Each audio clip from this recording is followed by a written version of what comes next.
todos. Sejam todos muito bem-vindos e é com muita alegria que vamos trabalhar mais um item do nosso Evangelho, seguindo os capítulos que a gente tem sempre seguido, quem nos acompanha aí nos Evangelhos.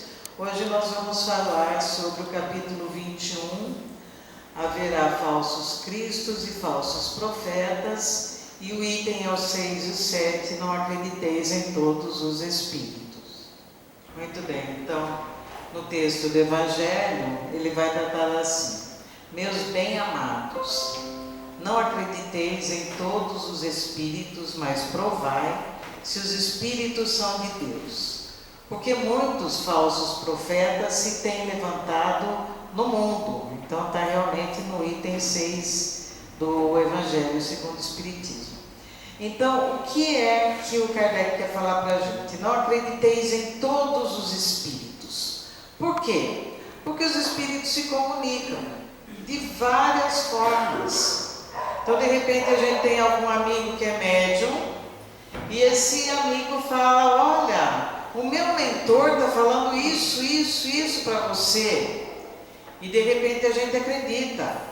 E de repente a gente não pensa sobre aquilo que ele está falando de alguma forma. E a gente fica assim, né? Será que a espiritualidade vem falar isso para nós? E a gente tem uma certa dúvida. E nisso a gente então questiona, né? Eu tive um amigo que uma vez ele falou assim: olha, lá no centro espírita falaram para que eu não fosse trabalhar amanhã. E ele me ligou falando isso. Eu falei: verdade? E o centro espírita presta para fazer um serviço desse? Você não precisa trabalhar, rapaz? Como é que o espírito vem falar para você não ir trabalhar no outro dia? Você tem sua família para sustentar? E você acreditou nisso? Acreditei, Cris. Vai que acontece alguma coisa. Se acontecer alguma coisa, nada é por acaso. É uma experiência que é sua. Vai ter que ser vivida por você. Mas o seu trabalho é ir trabalhar. Mentor nenhum viria dar uma mensagem dessa natureza. Então, que espírito é esse que está falando? Que tipo de mensagem é essa que a gente recebe? A gente deve acreditar, a gente pode acreditar em tudo que falam para a gente. De repente nós temos aí muitos centros espíritas falando uma série de coisas que o que falta para essa turma chama-se estudo. Estudar as obras de Kardec. Porque Kardec nos orienta da melhor forma possível como se lidar com uma mediunidade. E para que serve a mediunidade? Então a gente ou ajuda ou vai atrapalhar, né? A mediunidade não é para isso, a mediunidade é para nos auxiliar, né? E se a gente recebe mensagens edificantes, que nos estimulam, que nos mandam trabalhar ideias que Jesus nos ensinou, que ela vem falar sobre o amor, que vem falar sobre a tolerância, valores morais, que são extremamente importantes para cada um de nós na nossa vida. E não vem falar abobrinha, né? E tem muita gente falando abobrinha. Teve outra que chegou para mim e falou assim: olha, meu filho que desencarnou, eu já ouvi, já falaram para mim que ele nem reencarna mais de tanta luz que ele tem. Falei: nossa, olha, como isso? Hein? Que coisa mais estranha. Quem será que falou isso para você? Porque não é assim que funciona. Nós vamos reencarnar muito ainda, gente. Nós estamos muito atrasados na escala dos espíritos. Para dizer que a gente aqui nesse planeta de provas e expiações não vamos reencarnar mais. Vamos reencarnar muitas vezes ainda. Muitas vezes ainda. Muito bem, então, provai se os espíritos são de Deus, né? Porque haverá muitos falsos. Se tem o falso, é porque tem o verdadeiro, não é isso? E como é que a gente vai distinguir aquilo que é falso daquilo que é verdadeiro? Se a gente souber a doutrina, se a gente tiver estudado o que a doutrina nos passa, no nível do livro dos médiuns, Livro dos Espíritos, Evangelho segundo o Espiritismo, O Céu e o Inferno, as obras do Kardec, uma fantástica obra. As obras do Kardec são fantásticas a nível de conhecimento. Quanto mais a gente estuda, mais a gente precisa estudar, porque nós ainda não entendemos, nós não compreendemos a doutrina e a relação do mundo espiritual com o mundo material, o quanto esses espíritos interferem na nossa vida, e a gente nem percebe, e a gente nem sabe, mas se a gente tiver algum estudo, se a gente tiver algum tipo de entendimento, a gente vai compreender. Então, por exemplo, quem é o verdadeiro não vem falar que a sua religião é melhor que a dos outros, porque ela está dividindo a humanidade. O verdadeiro fala da lei de amor que Jesus nos ensinou. Ele não vem falar que um é melhor do que o outro. Ele não vem separar, as raças são melhores umas que as outras, os gêneros, os times de futebol e a política, e tudo faz com que a gente se divida nesse universo, para que o ódio ainda seja um dos recursos energéticos que vigem aqui no nosso meio. É muito forte essa divisão. Então, quem conhece um pouquinho de Jesus fala sobre a lei do amor. E se vem um espírito para falar algo que não fala sobre essa lei, a gente precisa duvidar. Não é o Espírito de Deus mesmo. Ele quer realmente nos jogar para experiências muito mais conflitantes e difíceis que a gente vai estar vivenciando.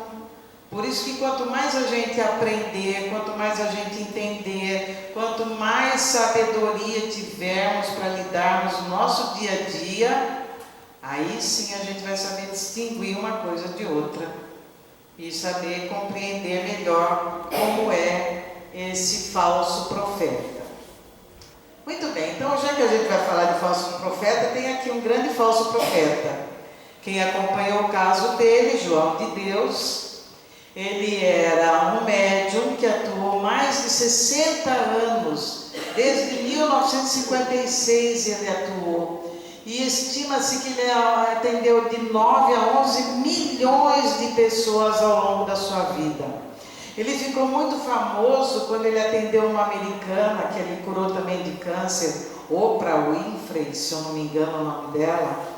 E por conta dessa cura, ela mesma divulgou muito o trabalho dele. Então vinham fretados aviões dos Estados Unidos para tratamento lá em Abadiânia, em Goiás. As pessoas chegavam à cidade, ela era fomentada pelo trabalho do centro espírita dele.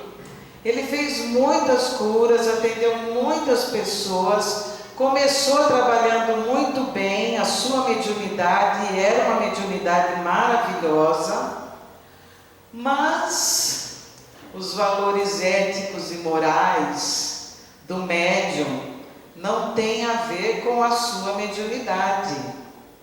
Então ele realmente acabou caindo nos seus vícios, possivelmente que ele não conseguiu controlar, e acabou abusando sexualmente de várias pessoas que ele acabou atendendo.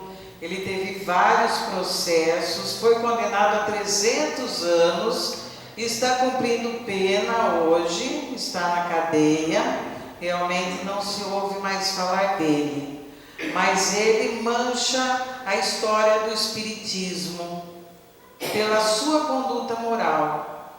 Ele realmente desempenha um papel que não beneficiou em nada, e em virtude disso teve que prejudicar muitas outras pessoas que acabavam fortalecendo a descrença na mediunidade de cura, né?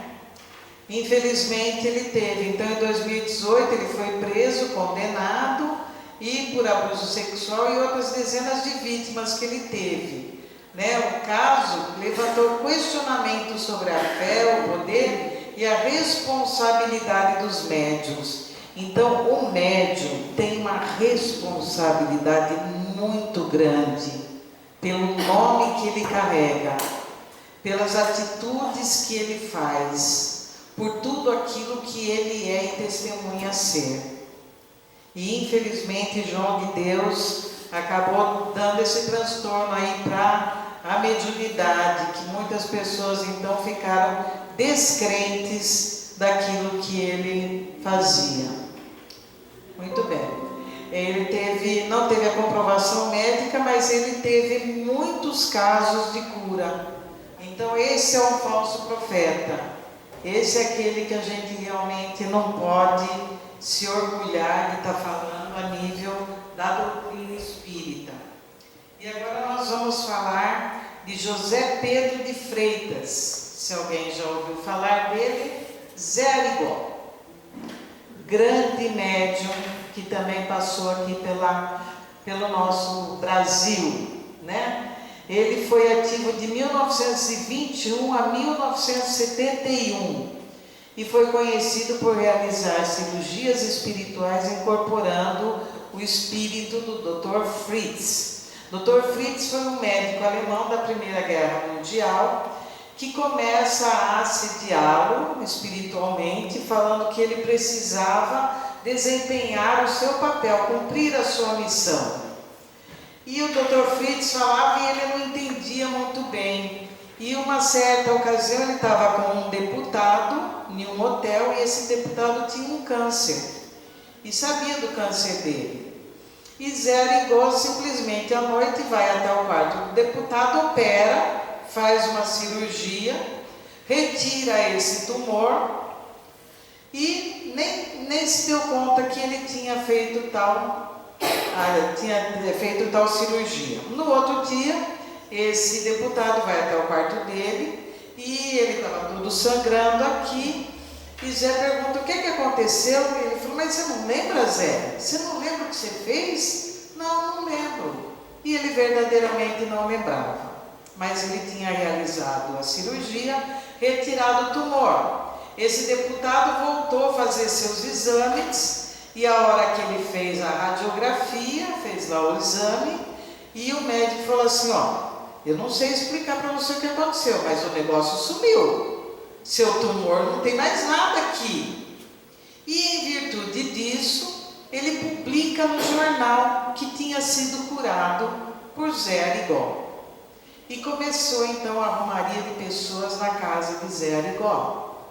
E ele, no começo, relutava um pouco, até que ele resolveu aceitar a missão dele, que era essa mesmo no mundo. E ele começa a fazer cirurgias. Ele usa a faca, ele corta, ele usa canivete, ele usa qualquer metal, ele abre, não tem sangramento, ele retira com as mãos um tumor, ele levanta a pálpebra, retira uma catarata, faz cirurgias de todos os tipos, sem asepsia, sem pontos, sem hemorragia, e as pessoas não sentiam dor. E quando um médico americano soube do caso, ele veio até o Brasil para estudar Zé Arigó. E nisso, esse doutor Andrija Pularic, né? Ele começou a fazer um estudo, ele trouxe uma equipe de médicos, ele trouxe uma equipe com psicólogos, com ufólogos, com especialistas para estudar o fenômeno Zé Arigó. E ele faz várias imagens, vários filmes, ele analisa todo o trabalho que o Zé Arigó fazia incorporado, ele retirou as biópsias, ele mandava para exame nos Estados Unidos e era câncer. Ele tinha os relatos de todas as biópsias daquilo que estava sendo retirado. E ele atendia as pessoas assim em pé, todo mundo em pé, dentro de uma sala, e nisso ele curava as pessoas. E esse doutor Andrija, ele também falou assim, eu vou querer saber como é o negócio, né? E falou para Zé Arigó operar ele, porque ele tinha um tumor também. E o Zé opera, corta, tira o tumor, fecha, sem dar ponto, não tem hemorragia e ele realmente não sentiu dor. Então, a partir do momento que ele começa a fazer uma análise científica disso que estava acontecendo, do fenômeno Zé Arigó, ele não consegue descrever ou explicar racionalmente o que é esse fenômeno. Mas se na ciência a gente não consegue explicar cientificamente isso, a gente vê os resultados disso, que eram as curas. Ele chegou a atender mais de 11 milhões de pessoas. 2 milhões de pessoas, eram 1.000 pessoas por dia. Por 21 anos ele trabalhou. Até que ele, então, com esses estudos, o teste de autenticidade por esse médico foi dada. Mas a sua única explicação chamava-se mediunidade de cura.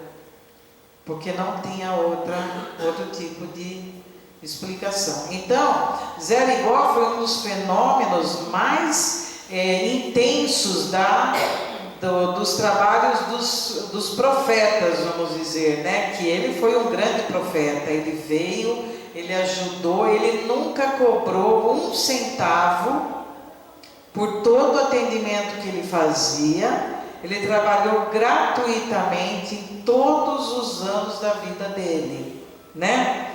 Então, a ausência de dor, a ausência de infecção, não tinha sangramento. A ciência não explica isso. É impossível a ciência explicar. Porque se a ciência fizer um corte, se o médico for com o bisturi para fazer um corte na gente, o primeiro efeito chama-se sangramento. Já tem gente lá secando porque está sangrando o negócio, não é? E com o Zé Arigó não acontecia nada disso. Mas acontecia o que com ele? A mediunidade. Então ele veio com uma grandiosa missão para mostrar ao mundo o que é o trabalho espiritual, porque o trabalho não era dele. Ele tinha o 3º ano primário, ele receitava os remédios, as receitas que ele dava com combinação de elementos que até os médicos às vezes desconheciam, mas ele dava, ele tinha conhecimento, né? E isso é mediunidade. Isso é mediunidade com Jesus. Isso é uma mediunidade séria. Isso é um grande trabalhador da seara de Jesus. Depois dele, nós não tivemos mais nenhum tipo de médium fazendo esse tratamento com cortes. Por quê? Porque nós melhoramos? Não. A mediunidade, ela é uma intermediária entre o mundo espiritual e o mundo corporal, material, e nós somos portadores de energia.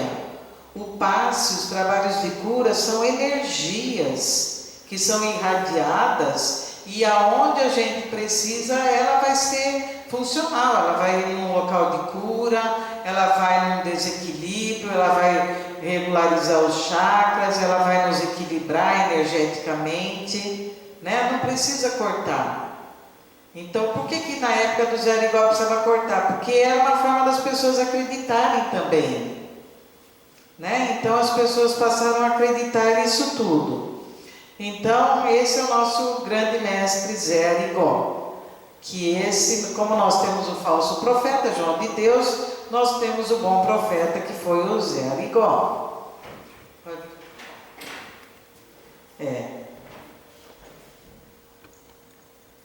Então, daí nós podemos estar falando, cuidado, né?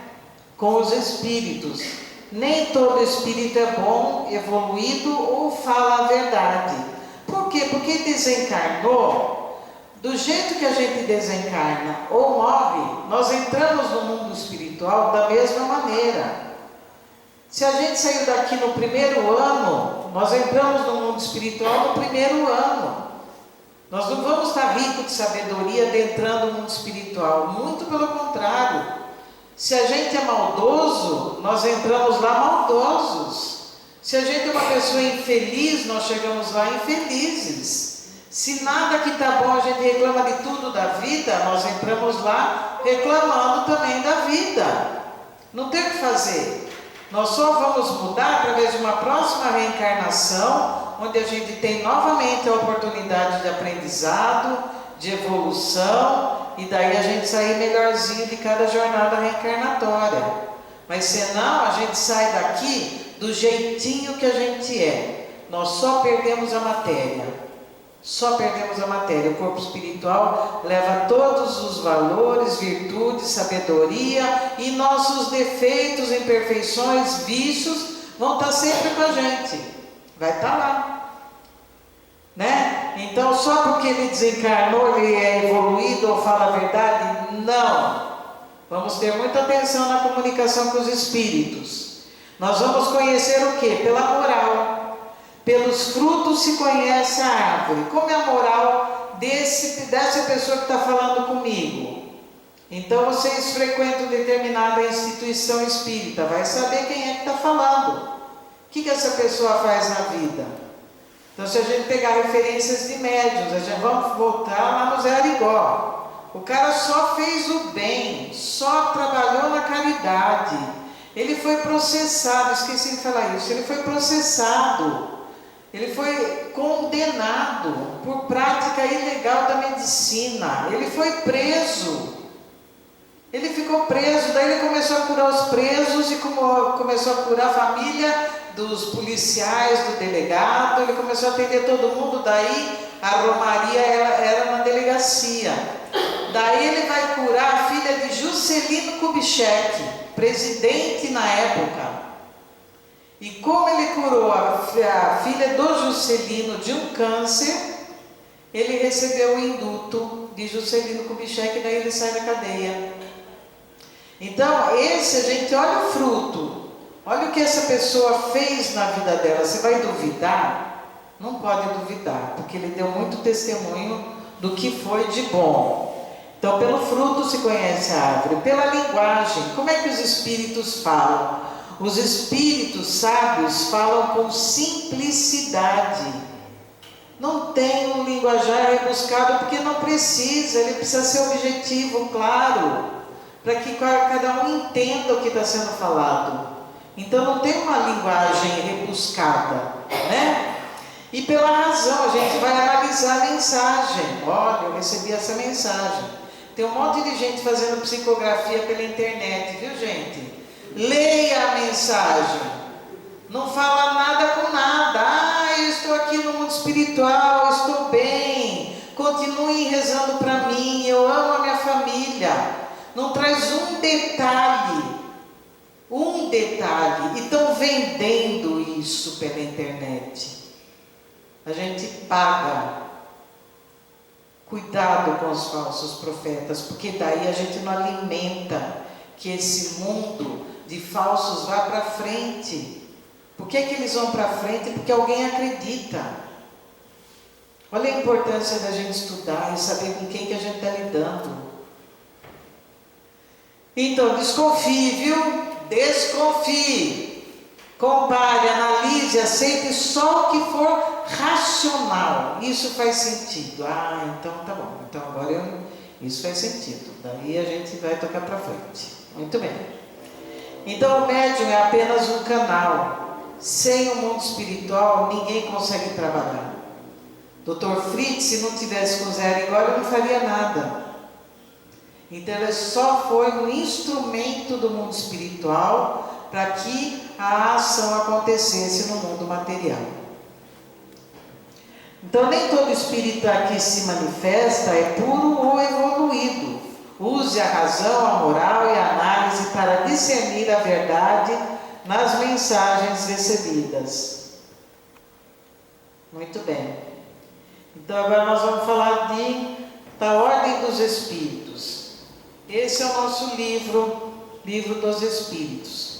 Toda a doutrina estão aqui contida em 1051 questões para serem estudadas por cada um de nós.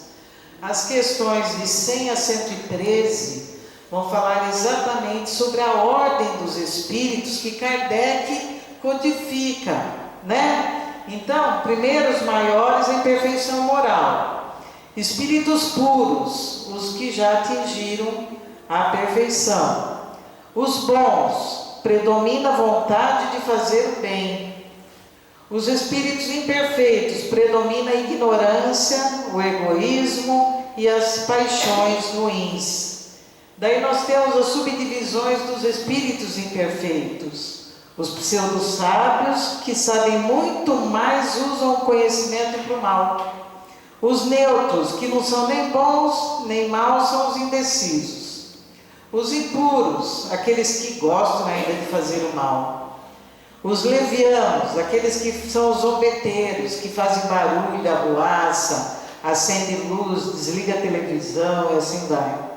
E os sofredores, aqueles que sofrem para aprender. Essas são as ordens dos espíritos que o Kardec tentou separar para que a gente pudesse identificar quais os que estão de alguma forma falando com a gente. Como é que eles são? São assim. E como é que nós somos? Também nós somos assim. Nós estamos longe aqui dos puros, dos bons. Nós estamos aqui na linha dos imperfeitos. Temos um pouquinho de cada coisa aqui, né? Então, a gente tem dos menos elevados aos mais elevados. Qualquer um desses podem se comunicar através de um médium, com exceção dos mais elevados, que às vezes a gente não tem essa abertura ou sintonia para estar falando com essa ordem dos espíritos, né? Então, aqueles que falam que falou com Nossa Senhora, tem coisa errada, não falou. Falei com Jesus, também não falou. Não dá, a nossa sintonia não atinge espíritos tão elevados, nós estamos aqui para baixo, a vibração deles é outra, não tem afinidade, a nossa afinidade são com os impuros mesmo. Então não creiam em todos os espíritos, volte. Todos os espíritos foram criados então simples e ignorantes pela experiência e pelo esforço próprio, caminham gradualmente rumo à perfeição.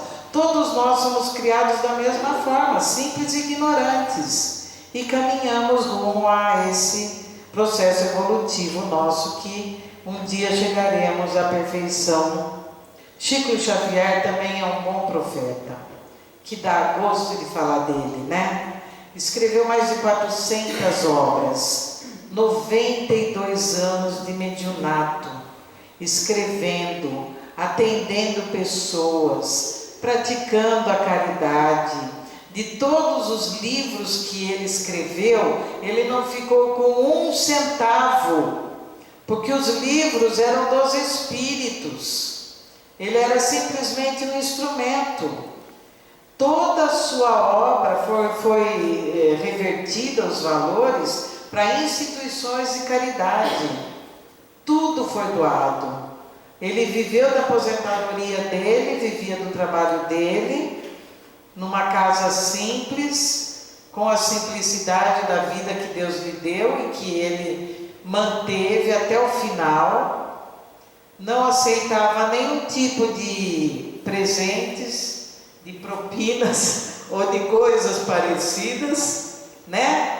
Ele simplesmente acolhia as pessoas, fazia o bem pelo bem, praticava a lei de amor, justiça e caridade na sua plenitude. O tempo todo ele fazia isso. Então, esse você pode reconhecer as obras. Olha aí, mais um para a gente ver as obras.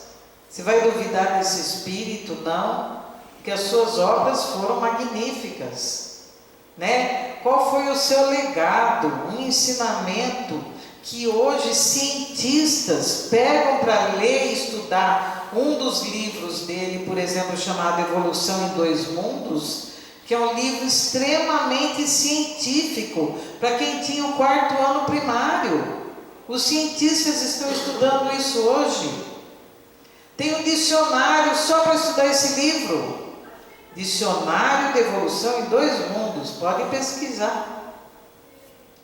É muito conhecimento, é muita sabedoria, é muita informação que ele deixou para que seja a luz no caminho de cada um de nós, para que nos guie, para que ilumine, nossas escolhas sejam melhores, para que a gente consiga aprender, ser melhor, evoluir, trabalhar em nós as nossas imperfeições, nossos vícios, nossas paixões e tudo aquilo que nos liga à matéria e nos afasta do espírito.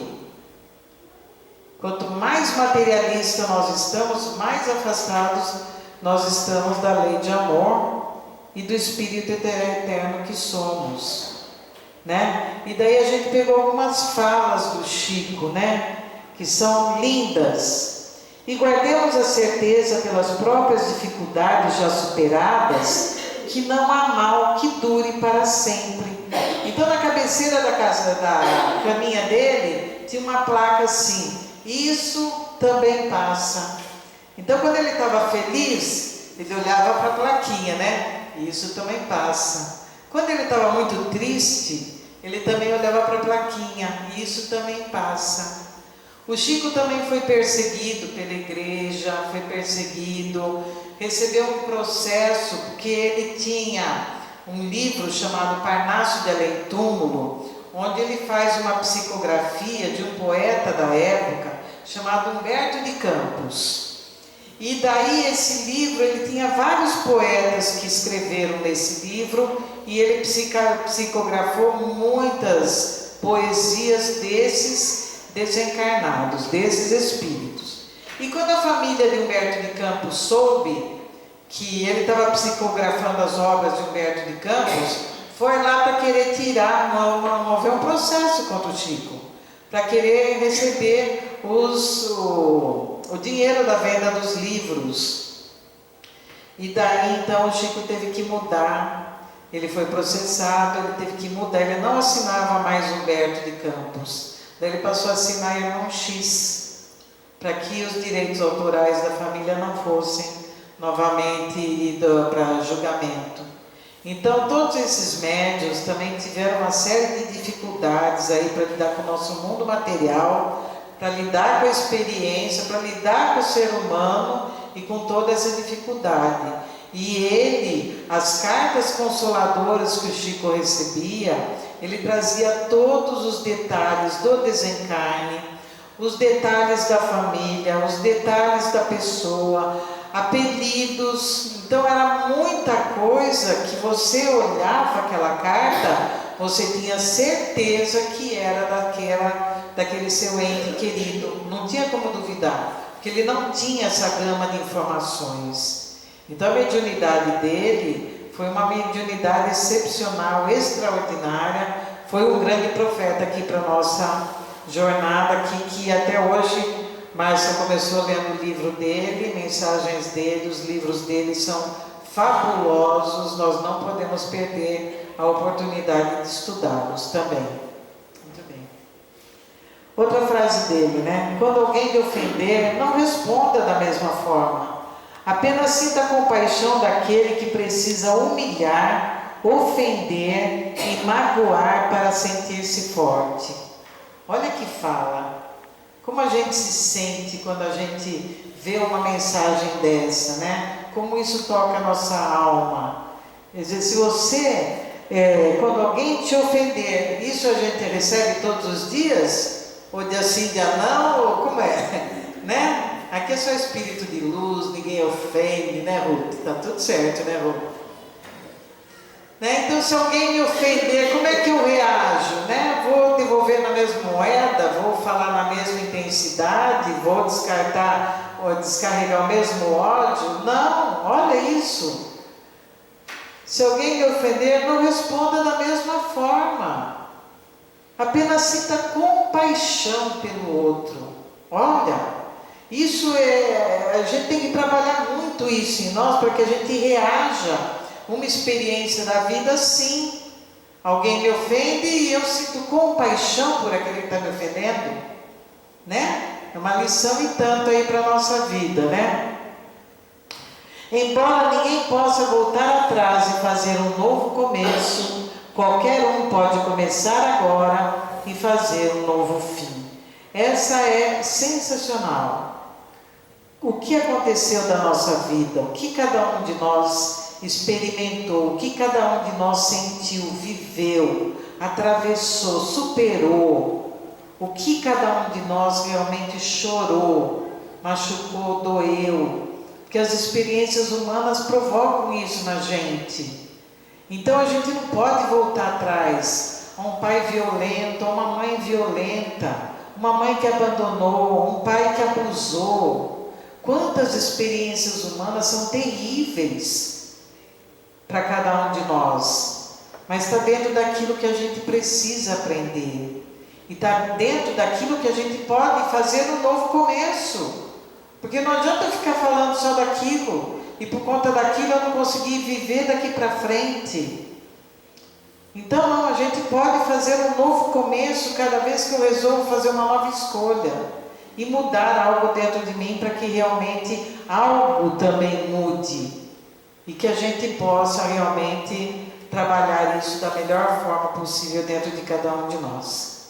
E para encerrar, vou trazer uma música de um angolano chamado Caquinda dos Celes. É uma música maravilhosa, gente, que vai nos falar exatamente o sentido da nossa vida, como é que a gente deve viver e a cada dia entender o quão é rápida a nossa passagem aqui por esse planeta Terra, por essa jornada reencarnatória. Como de repente qualquer coisa pode acontecer e a gente sair desse mundo, e a gente vai sair de que jeito desse mundo? Qual vai ser a sabedoria que a gente vai estar levando daqui? Vamos ouvi-la.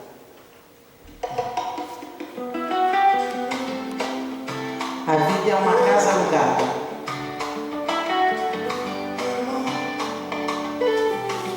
A vida não nos pertence, não. Somos só visitas desse mundo. Hoje estamos aqui, amanhã ninguém sabe. Nós vivemos como o dono da estrada, como um rei sentado na varanda. Fazemos planos para 100 anos, sem saber se amanhã ainda acordamos. Decoramos casa enfeitada, pintamos sonho na madrugada, mas o tempo passa sem pedir licença e leva tudo sem dar sentença. A juventude vai embora devagar, a saúde um dia pode falhar, os amigos mudam, a amor também. Deus conhece o destino de alguém, que quando a vida bater na porta, não há dinheiro que haja resposta, nem fama ou oposição para impedir a despedida do coração. A vida é casa alugada, nós somos só inquilinos. Amanhã seguimos outro caminho. Pega a chave, meu irmão. Nada que cabe na mão. Tudo passa nesse mundo. Só o amor deixa lembrança no coração.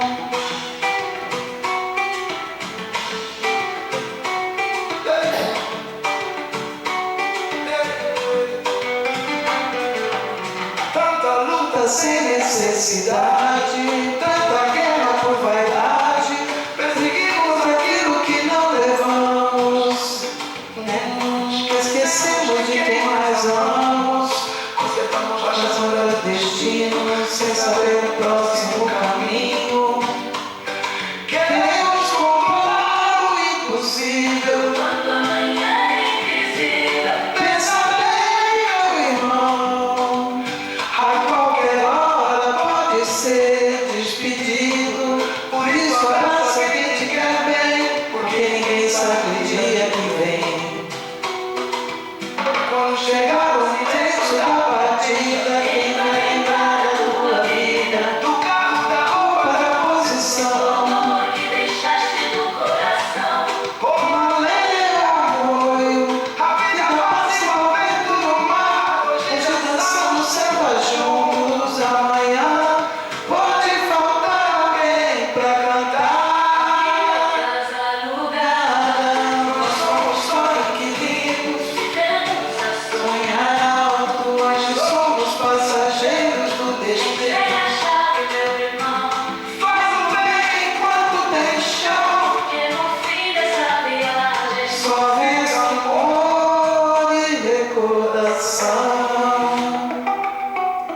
ama mais, leva mais, abraça mais, porque ninguém sabe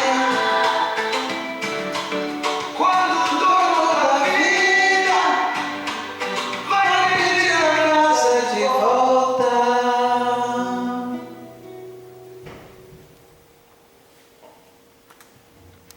É isso aí. Ninguém sabe. Muita paz a todos.